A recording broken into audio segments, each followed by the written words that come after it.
Welcome everybody in the lecture hall. Welcome everybody on Zoom. Welcome everybody from the future. What better day to start a day than with a clicker question at 8 a.m. So let's start with this. Here you go. So you have just submitted a typical MapReduce job to a large cluster. So a typical job for 1,000 nodes that would justify having 1,000 nodes. What do? So it's done before you ask, so instant. It immediately returns the results. Or you go for a cup of coffee, you have enough time, and it will be ready when you're back from your coffee break. But not now, because the coffee machine needs time to start, sadly, so have that one at 9. You switch to something else, and we'll check again in a few hours or tomorrow, or you hide from the CFO. And I need to start, of course.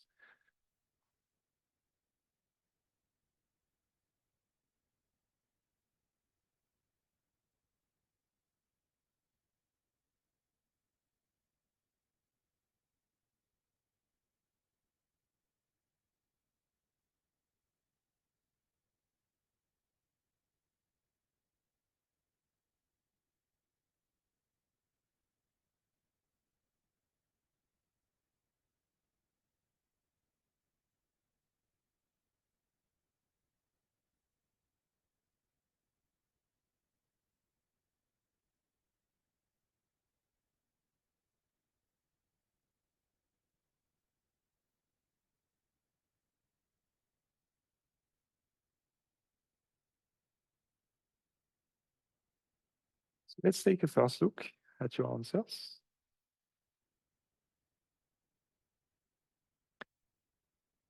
We have a tie. We also have 3 people with industry experience. Okay. In fact, this is the correct answer, at least the correct intuition. Basically, what matters here is that I talk about a cluster with 1,000 nodes. When you have a cluster with 1,000 nodes, you need to understand that this takes time to set up something like MapReduce, right? Of course, it's not always true, right? When you use a search engine like Google, it also is running on a cluster of millions of machines and it's instant. But here we are doing massive parallel processing. And when you do massive parallel processing, you have a certain latency just to set up the job, to set up the tasks, as we will see. So it takes some time. And you also don't have, you also have plenty of time to drink probably 1,000 coffees in the meantime, because typically we're talking about several hours or even coming back on the next day, right? So it's the sort of long-running tasks that can take hours. There are even tasks that might take weeks or even months. I mean, for example, if you train machine learning models, then this can take even months. So this is the intuition I wanted to give to you. So do not assume for massive parallel processing, we are reading terabytes, petabytes of data. It's absolutely not instant, and it takes a while until it's done. But again, it takes a few hours as opposed to several years or several decades if you had tried to do it on a single machine, right? So this is the intuition, right? And the fourth answer, that's what I meant with the industry experience, is basically a reminder that you should not forget to delete your machines. If you create machines in the cloud, do not forget to delete them. So deleting a machine sounds strange, right? But when you are in the cloud, you can provision machines just with a few clicks, and then you can give them back. If you forget to switch off the machines, then that can trigger a high bill, right? So be very careful with that. You might have at ETH to work with the cloud. Now, there are a few safeguards, so it kind of automatically detects that it's unused and shuts down, but still it's a good idea to have this in mind. So we had this in some lectures, we used the Amazon cloud, the Azure cloud, and so on. So of course, in a university, it's not so much like a big deal because we can go to them, tell them, you know, we are learning, it's a university and so on, and they don't bill it, but still, it's a good thing to be aware of this. Okay. So this was the first question. And the second one is that I told you that MapReduce works with key value pairs. The input is a key value pair, the intermediate values are key value pairs, and the output is made of key value pairs. Everything is a collection of key value pairs. But data is not always a key value pair, right? You might have a collection of JSON documents, you might have text, you might have relational tables. These are not key value pairs, right? So how can it be that MapReduce manages to work with them? Do we use block IDs? If it's stored on HDFS, the block ID is the key and the block is the value. Or do we hit the input with a hammer until it fits into a key value model? Or is there a natural way to convert each input format into key value pairs? For example, in HBase, the row ID is a key and the row is a value, the other, all the column values. Or we use each file name as a key and the content as a value.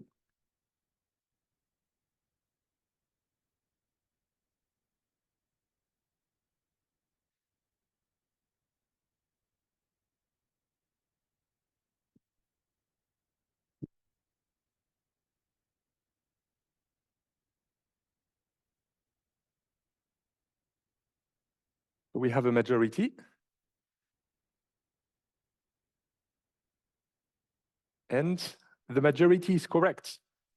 Indeed, I will show you a little bit, but technically there is a natural way that you can map tables because technically everything is a collection of records or a collection of stuff, and you just need to map every stuff to a key value pair. The block IDs, that's not how we do it because 128 megabytes is too much for a single record. So that's the idea, right? So the records that we have, the key value pairs, they are much smaller than an HDFS block, right? In practice. Hitting the input with a hammer, well, hitting data with a hammer, a lot of people are doing that, but hopefully studying data models now, you can make decisions about what to use for which shape of data. There is a natural way to convert each input format. That's the correct answer. And the final one, I didn't put it as correct. I could have accepted it as correct also because you could also do this. I mean, some people in practice, when they have plenty of files that are rather small, one way to parallelize is indeed to just work at the granularity of files, right? So this could have been, the fourth one could have been a correct answer. Okay, and I will come back to it. I will have slides on the natural way. So, to come back to the slides that are right here. And we'll continue from here. So I left you with the physical architecture. So as a reminder, what is MapReduce? It's a simple framework, rather simple and generic at the same time. A simple and generic framework that allows you to massively process huge quantities of data in parallel, right? That's kind of the picture here, like just these bottles are the billions of key value pairs that flow in the cluster. So it's simple and generic. And the simplicity comes from the fact that you have a parallel part where you just do stuff in parallel on all the 1,000 machines of the cluster. Then you have a shuffling part where the data just flows around happily across the cluster. And then you again have a parallel part that's called reduce. And then you write back the data to whichever backend you want, to HDFS, to S3, and so on. It's generic because a lot of problems in real life can be expressed in that way with MapReduce, like map, shuffle, reduce. And if it's not enough, you can just repeat the map, shuffle, reduce, right? You can have one MapReduce job that writes some data to HDFS, then a second MapReduce job that reads the output of the first one, and so on. So you can actually chain the MapReduce jobs, right?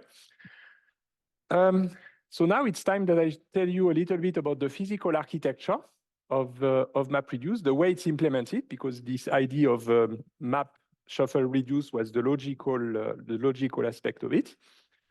So the architecture is a centralized architecture, just like the one we've seen with HDFS and HBase, right? So we have a coordinator node at the top that runs both the name node process of HDFS and the job tracker of MapReduce. And then we have all of the worker nodes that each run a data node process. Remember, these are the ones that store the blocks of HDFS. And the task tracker that is responsible for executing the map tasks and the reduce tasks as we will see very shortly. So the idea is bring the query to the data. So bring the query to the data is almost a buzzword in the sense that the blocks, the actual data stored in HDFS is stored on the local hard drives of all of these machines here at the bottom. And the task tracker that executes the map and reduce functions is also at the same location. So you basically bring the query to the data. You query the data where it is, right? You don't transport it to you first. So that's the idea. So roughly, the way that we parallelize things in a MapReduce framework is that we parallelize at the level of the blocks. It means that every block will be a chunk or a split, as we call it, of the collection that we process together, right? So instead of calling them blocks, MapReduce calls them splits, right? The reason is that it doesn't have to be the same as a block, right? It's very often the case, but it doesn't have to be. So here, imagine that we want to query this data set in parallel. It's a single file made of plenty of blocks. All of these blocks here become splits. Now you see how we can query that in parallel, right? On that machine, maybe we'll read this. On this machine, we'll read this. On this machine, we'll read this. So you see, since it's already stored in parallel across the cluster, we just directly query the data where it already is. It's important that it's already there because HDFS is already storing the data over the entire cluster. Who is with me? Okay. So the idea is that then we are going to use the CPU, so the processor cores, in order to execute map and reduce tasks. So this is M and R. M is for map, R is for reduce. We'll see that we'll call them slots, right? So the actual resources that execute it. And the idea is that very often the mapping is done locally on the machine. On occasion, it might be that it's not the case. So you might occasionally have to read some data over the network. For example, if this map slot right here would like to process this split, then it will have to read from the network, but this is rather rare. It's not the general rule. As a rule, most of the reads will be local. Okay, and as you know, we can short circuit things when we read from the same machine, which is much more efficient than reading from the network. Just like for HBase, in fact, I told you, so we can short circuit. Okay, and so we use, so now I colored the M's in order to basically signify that the map tasks are being executed. So we map the data in parallel and produce the intermediate key value pairs using the memory of the machines. These are memory bars. And what happens is that when I produce the intermediate key value pairs, at some point, I might fill the memory, right? So I produce so many intermediate key value pairs that my memory becomes full. That's kind of a deja vu, right? We've already seen cases where the memory becomes full. We've seen them in the white column stores lecture in HBase. And what do we do when there is so much data produced that it fills the entire memory? We flush it, exactly. We flush it to disk. So in MapReduce, we call it spill, but it's the same thing. We flush it to disk. We flush all the intermediate key value pairs to the local disks of the machine, not HDFS, right? The local disks of the machine. So we spill that to disk, and we might even do some compaction if we keep speeding and speeding and speeding. So flushing, flushing, flushing. We can use exactly the same technique that we've covered in HBase in order to compact to fewer, larger files. It doesn't happen all the time. That's really if you produce a lot of intermediate data that you might need to do that. But that we've already covered in white column stores. It's these log structures, merge trees with flush, compact, flush, compact, flush, compact, compact, and so on, right? Okay. So once we have done that, we are done with the map phase. Either it all fits on memory or we spilled some of it to disk. And then comes the shuffling. The shuffling means that all of that data that you produce needs to be moved around in the cluster. It means it needs to be shipped over the network and moved to another machine. Why? Because we want to make sure that all the key values that have the same key, after the shuffle, they're together. They have to be together. Before the shuffle, they will not be together, right? Because you might produce key values with the same keys on any machine, right? But after the shuffle, you need to make sure that they are all together. All the key values with the same key are together. So this is why we have all this spaghetti that some of you, I heard, experience in the exercise session. This is quadratic complexity. So this is really something that is very costly, right? We'll see later we need to try to keep it to the minimum, but it's needed, right?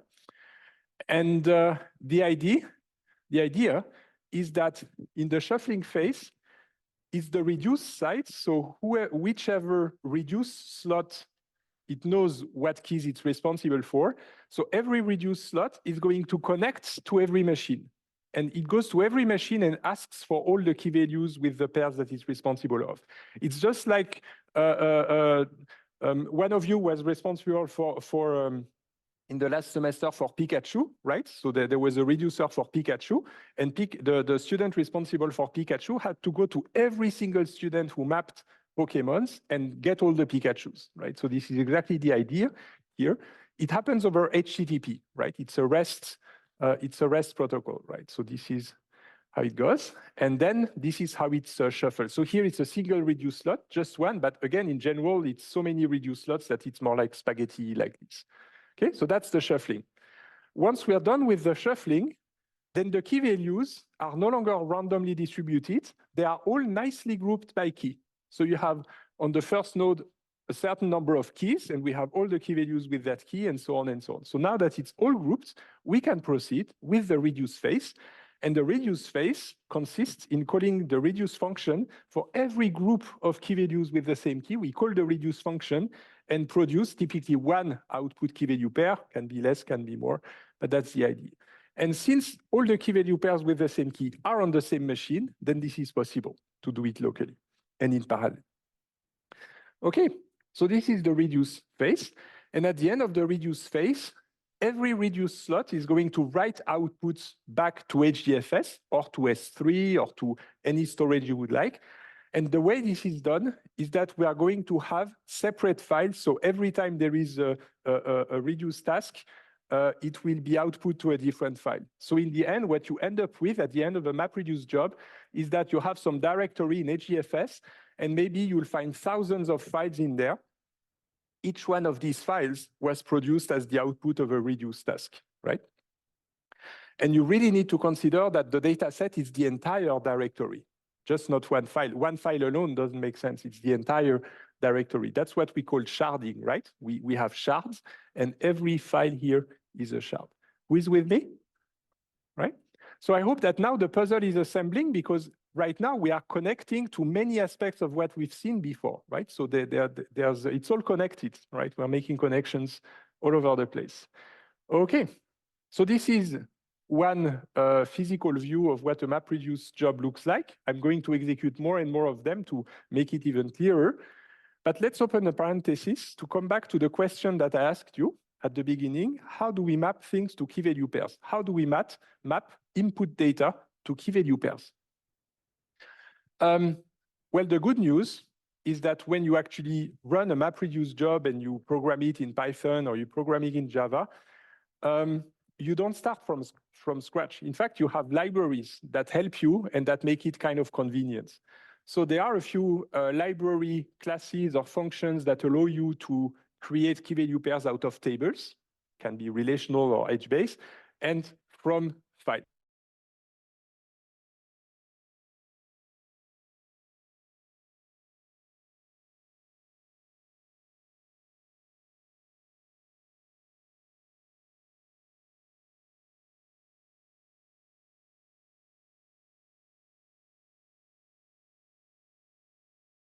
Is simple. Every row of your relational table gives you a key value. The key is typically going to be the primary key. You remember that in a relational table, you might have a few attributes that constitute a primary key. And these attributes together give you the key for MapReduce, right? It's also called the key, so that's a perfect match, right? So the key, we take the primary key, and all the other attributes give you the value, right? And now we have key values, right? As many key values as records or rows in the table. Okay, the same for HBase, right? We just take the row ID for HBase. The row ID will be the key, and the rest will be your value. So this is for tables. What about files? Well, there can be a lot of files. We've spent weeks studying files. You can have text files, you can have binary files, you can have text files that contain JSON, CSV, XML, and so on. So there are so many ways that you can store your data. So let's take a look at that. First, a text file. How do we map a text file to key value pairs?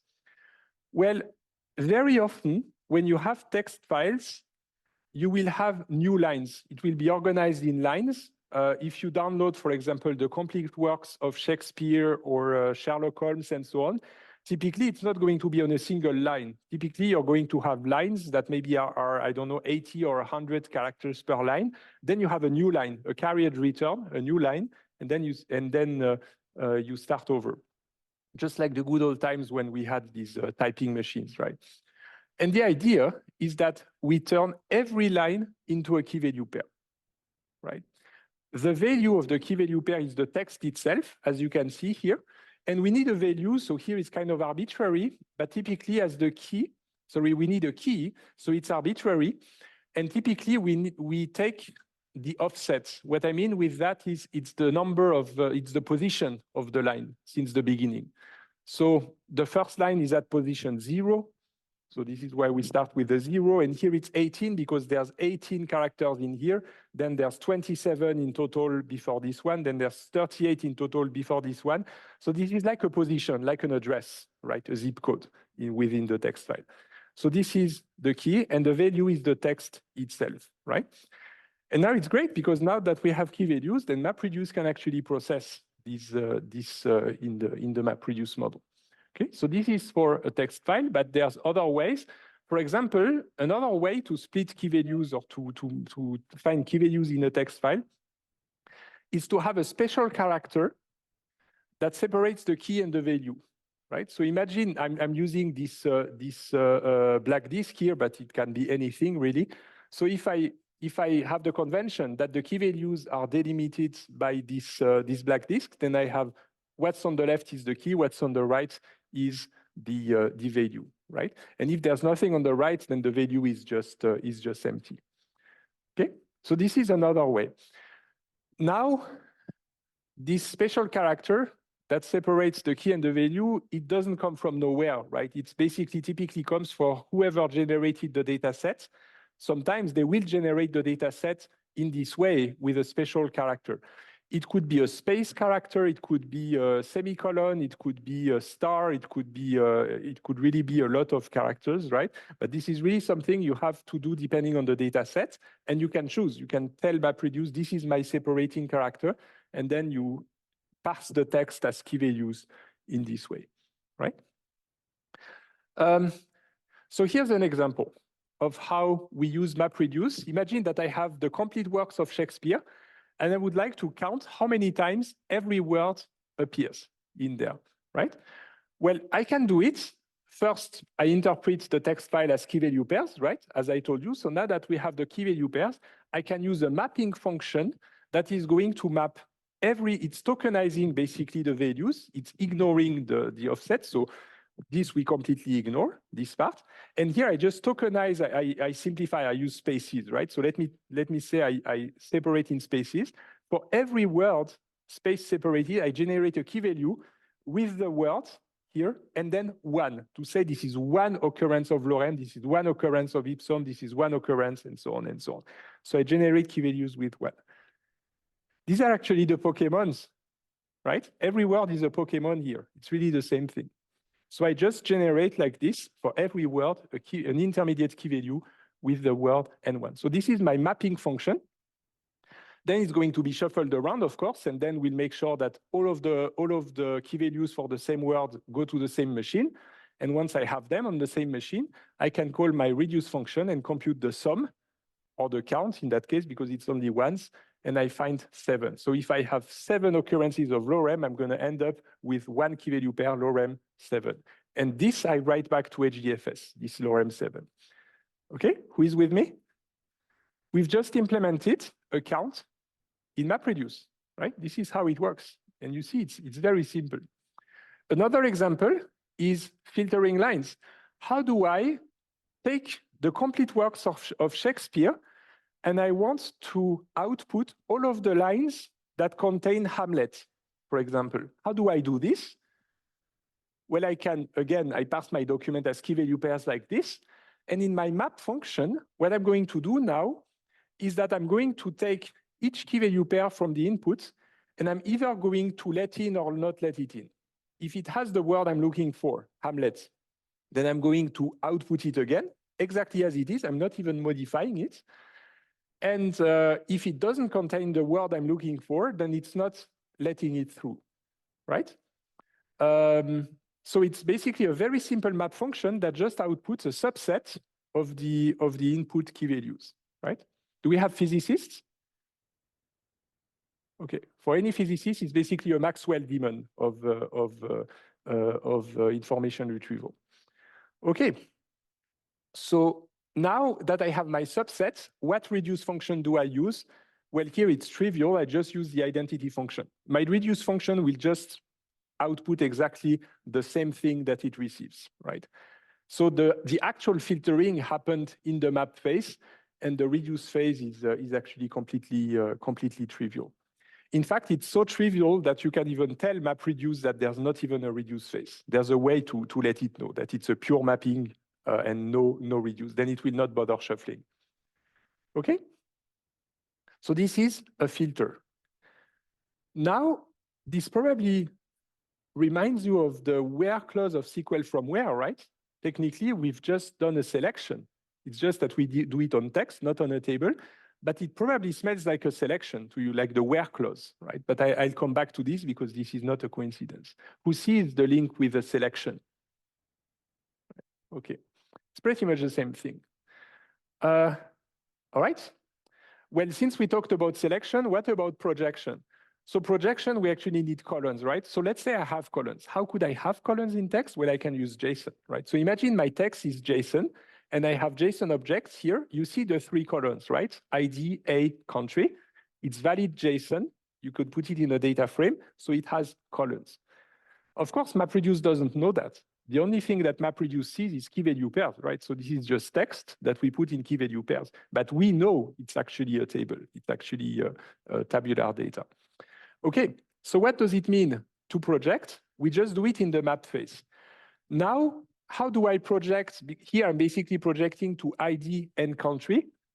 I did it as the user of MapReduce. It's my job as the user of MapReduce to write down that function that does this. That's not part of MapReduce. I have to do it.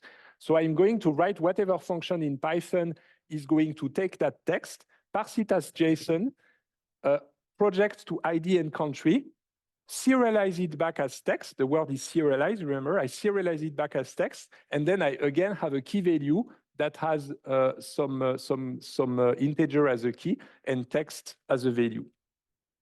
Again, I insist that MapReduce doesn't know and doesn't care that it's actually JSON. To MapReduce, this is just a black box. It's just some text, some string, right? So if I project, I do it like this. What is the reduce function? If I just want to project, what reduce function do I use?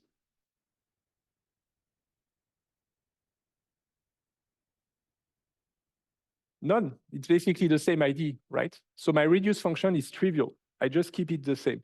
Everything actually happened in the mapping phase, right? It's just like for the selection. I select during the mapping phase. I project during the mapping phase.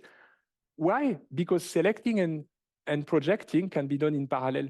It's fully parallelizable, selection and projection. So that's why we don't even need the reduce phase. And again, in that case, we wouldn't even bother. We would just tell MapReduce there's no reduce function, there's no reduce phase, you don't even need to shuffle. That is purely mathematical, it doesn't even happen. The only thing MapReduce will do is map in that case. Okay? So now we've learned that selection and projection is so much parallelizable that it only needs a map phase, and that's pretty much it. Okay? So that's it. That's the idea. And of course, there are many other ways to map the inputs to key values. You could also map, for example, I don't know, a Parquet, for example. You open a Parquet file, and then it's a data frame. So a data frame has records, right? You could also read Parquet in parallel. You could imagine a directory with 1,000 Parquet files, And then you map every record in your data frame. You know that in Parquet, it's actually a data frame that we store. Every one of your records is going to be a key value, right? It works as well with Parquet. It works with CSV. It works with pretty much anything. Even there is a specific format that we call sequence file. We probably have it somewhere here. Sequence file here. It's actually very similar to the H files that we saw in HBase, except that they don't need to be sorted. But basically, it's a binary format for key value pairs. But I'm not going into it. I'm just saying it exists, basically. So this is also something that comes with MapReduce. You can, if you want, split key value pairs in a binary format back to the disk. Okay.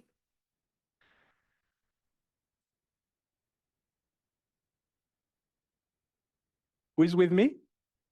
Yeah, it's 8 a.m., right? So I know in the morning it's a bit slower.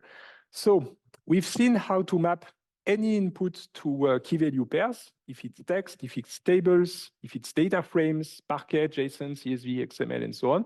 We've seen how we can select and project just with the mapping phase. Then we don't even need any shuffling and any reduce. Now we are going to optimize a bit. Because I told you, if you correctly remember, when we did this, I told you it's like the Pokemons. Is it really like the Pokemons? For the Pokemons, we kind of did it slightly differently, right? For the Pokemons, we didn't map every Pokemon to one. Do you see a way to optimize this? Imagine that all of that goes over the network and gets shuffled to group, and I want less shuffling. I would like to reduce the quantity of data that goes over the network during the shuffling phase. In other words, I would like less key value pairs to go over the network and be shuffled. Does anybody see a neat trick that does exactly that in that very case, for that very example? How can I reduce the size of the key values I ship over the network when I shuffle? We have a very good idea on the Zoom chat. Yes. So he said reduce locally first. Exactly. That's exactly the right idea. What it means is that if you are a mapper and you have 3 Pikachus, instead of outputting Pikachu 1, Pikachu 1, Pikachu 1, you directly output Pikachu 3. It's like a mini reduce, but you did it locally. This is basically the way, the intuition that you express. So it means that already during the mapping phase, already when I produce these key values, if I spot several of them that have the same key with a 1, I'm going to replace them with just 1 with the total sum. I replace 3 Pikachu 1s with 1 Pikachu 3. That is called combining. Right? And this is an optimization. Who understands that there will be less key value pairs in the shuffling phase, right? Because I grouped them, I basically compacted them. Right? So this is exactly what we do. So I have my mapping phase and my reducing phase. How do we reduce the amount of data shuffled around like this? We just have an intermediate, I will not call it a phase because that would be misleading, but something intermediate that happens in the middle that we combine some of the intermediate key value pairs into less key value pairs. That's called combining. When do we combine? Well, here it's not deterministic at all. It's basically, let's say, at the discretion of MapReduce. It does whatever it wants. Now, if you think of it and if you know the internals, you know that we flush to disk the intermediate key values, that we compact the intermediate key values. What better moments to do that than when you flush and when you compact, right? So you accumulate the key value pairs in memory. And when you want to flush, you wait, oh, wait, don't flush just yet. Let me first combine, to have less keys. And then I'm going to flush already after the combining. So it means that not only do I save some of the size of the data that gets shipped over the network in the shuffling, I will also save some disk space. So by combining before I flush, I'm going to fit more on my local drive, right? So this is the idea. And when I compact several files into one, I can also combine again. If I spot that there's the same key in different files, I'm again going to combine them into a single key for the new larger file that are created. For whom does that make sense? right? So I combine during flushing and compacting. Now, how do we combine? Well, there is a trick, and that very often you can just reuse the same function as the reduce function.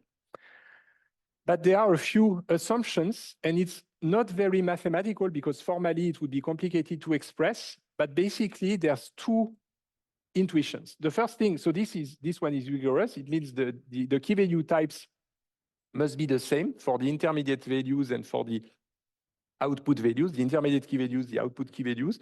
The types must be the same of the keys and of the values. The second assumption is that my reduce function is not any function, it is commutative and associative. Now, again, I insist this is not very rigorous because if you actually look at the reduce function formally, you cannot call it commutative and associative, it's only an intuition. What I mean with that, imagine that the reduce function is doing a sum over the values. It keeps the key and it does a sum over the value. Addition is commutative and associative, right? Multiplication is that too. Or I don't know, taking the max, taking the mean is associative and commutative.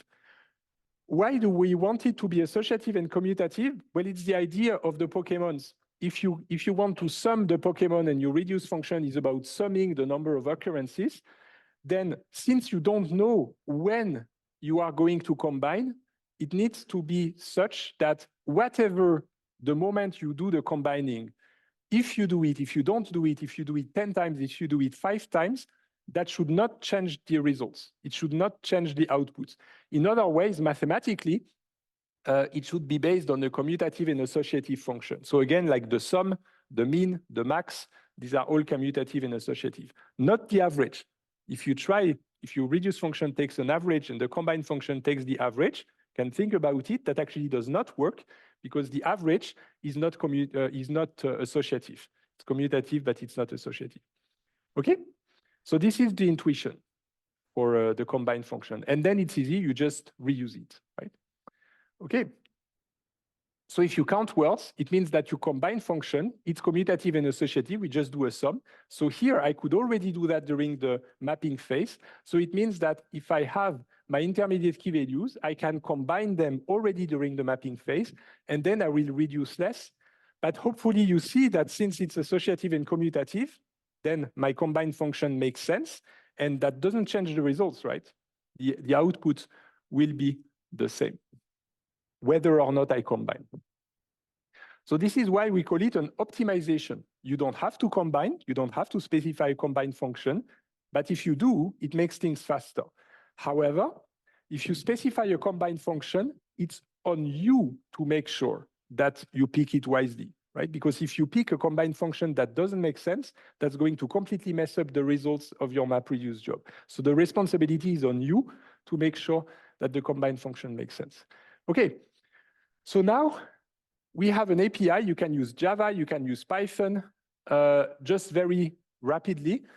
The way you implement a MapReduce job is that you implement a map function in Java or in Python, takes a key, takes a value, and then you write back key value pairs to the underlying system, right? So context write is emitting some intermediate key value pairs. So that's the map function.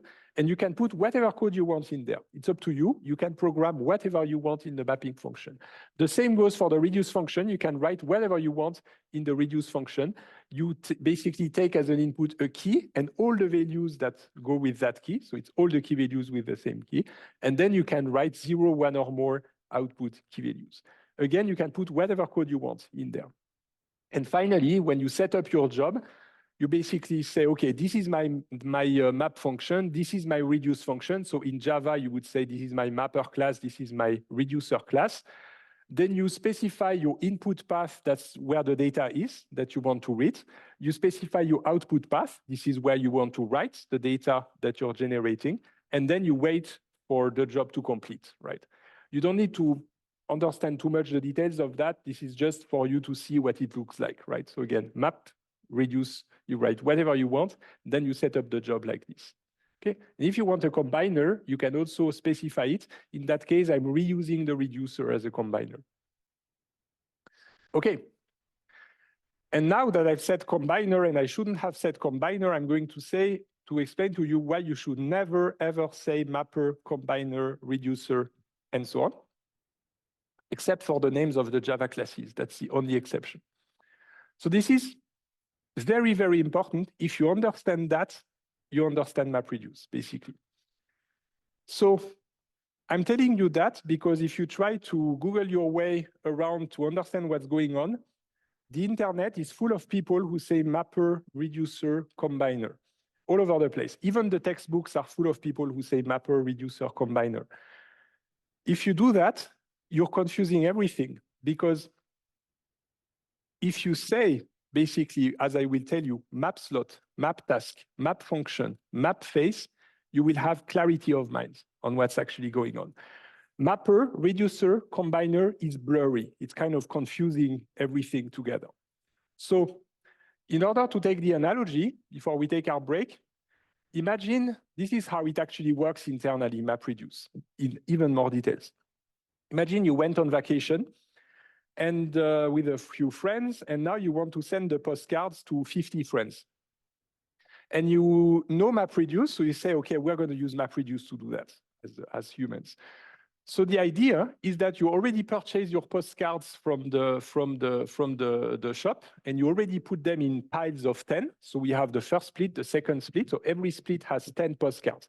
They're in front of you on the table, these splits, right? It's really heaps or piles of postcards, 10 in each. These are the splits.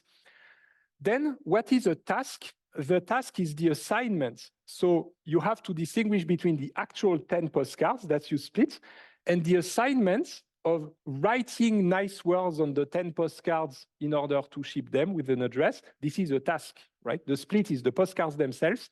The task is what you do with it. It's an assignment. So we have these 5 tasks. They are just the assignment of writing on a specific split of postcards. And it's not decided who does that at that point, right? We just have these tasks. What happens is that imagine we have 3 adults. In the middle, we have some help. So we have 3 adults. These are actually what we would call slots, right? It's the CPU cores, if you want, the slots. And they take 3 tasks because there's only 3 of them. So they have to delay the other 2 tasks, right? But they just each take up the tasks, and they are going to take the associated splits, of course, and then they write down on the postcards and so on. Then in the middle, because there was some help in there, they're already done. So what they do is that they proceed with another task before the others are done, right? The others are not done yet, but in the middle, they're already taking care of the second of the 4th task. Then on the right, Bob just finished and takes up task 5. Alice, they finished in the middle as well. They have some help. And then on the left, Alice finished as well, but there's no task left. So now she becomes idle, right? And in the middle, they're idle too. They do nothing anymore. There's no task left. And Bob finishes. And now we are done. This is how it actually happens. What you noticed here is that every slot took care of several tasks, and this was all dynamic. It's the idea that as soon as you're done with a task, you take another task. So it means that in the end, they will not have processed the same number of tasks, right? In the middle and on the right, they will have 2 tasks. On the left, they will have 1 task, and that's okay. It just distributes dynamically as tasks get completed. So the idea now, if we want to distinguish, is that what I call the map function is a mathematical function, even though you can implement it in Python or Java. It's a mathematical function that takes 1 key value and outputs mathematically 0, 1, or more key values. So it's a mathematical function that assigns a certain number of key values to 1 key value. That's a function.